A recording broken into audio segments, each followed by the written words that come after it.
नहीं, ये सवाल का जवाब तो बीजेपी को और बंगाल के बीजेपी के मुख्यमंत्री को बताना पड़ेगा। बड़ा ही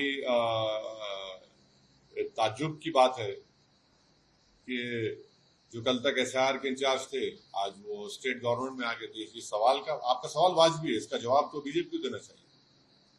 सर, नीट का पेपर क्या हुआ? वो कानून बनाया आपने पार्लियामेंट में, सजा दे देंगे, फुला कर देंगे, ऐसा कर देंगे।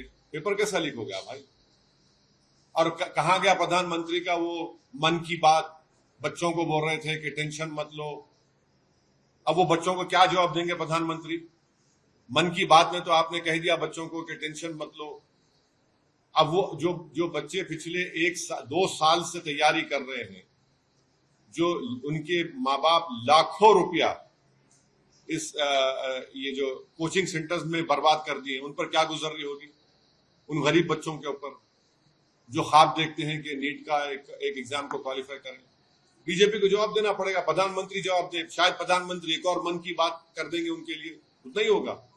मगर वो बच्चे बच्चियां तो आज उनका दिल टूटा हुआ है। उनके माँ बाप के पास अब समझ में नहीं आ रहा है कि वो क्या करें, कैसा करेंगे। नीट एग्जाम एक बार फिर पेपर लीक हुआ और परीक्षा रद्द कर दी गई। 22 लाख बच्चों ने दिन रात मेहनत कर यह एग्जाम दिया था। आज सवाल इस बात का है कि जो उनके माँ बाप ने खर्च किया कोचिंग पर या परीक्षा जाने पर, जो मेंटल ट्रॉमा इन 22 लाख बच्चों पर हुआ होगा, उसका जिम्मेदार कौन है? और सवाल इस बात का है कि ये जो पेपर लीक माफिया हैं, इनके अंदर इतना हौसला आता कहां से? इनको सरकार का या कानून का कोई डर क्यों नहीं है? और इसका सिर्फ एक जवाब है, क्योंकि इनको संरक्षण भारतीय जनता पार्टी के लोग और भारतीय जनता पार्टी देती है। उनके भाई बंधु सखा यही सब पेपर लीक कर रहे हैं। असलियत यह है कि आज धर्मेंद्र प्रधान को अपने पद पर बने रहने का कोई नैतिक अधिकार नहीं है। सारे बीजेपी वालों के बच्चे तो विदेशी यूनिवर्सिटीज में पढ़ते हैं। देश के बच्चों का भविष्य चौपट हो, वो मेंटल ट्रॉमा से गुजरे, उनके भविष्य पर संकट आ जाए, इससे उनको क्या? प्रधानमंत्री की जहां तक बात कर लो, बच्चों का भविष्य चौपट हो रहा है, होता रहे। वो हिदायत देते हैं और फिर काफिला में रोड शो करते हैं, वो हाथ हिलाने के अभिवादन करते हैं।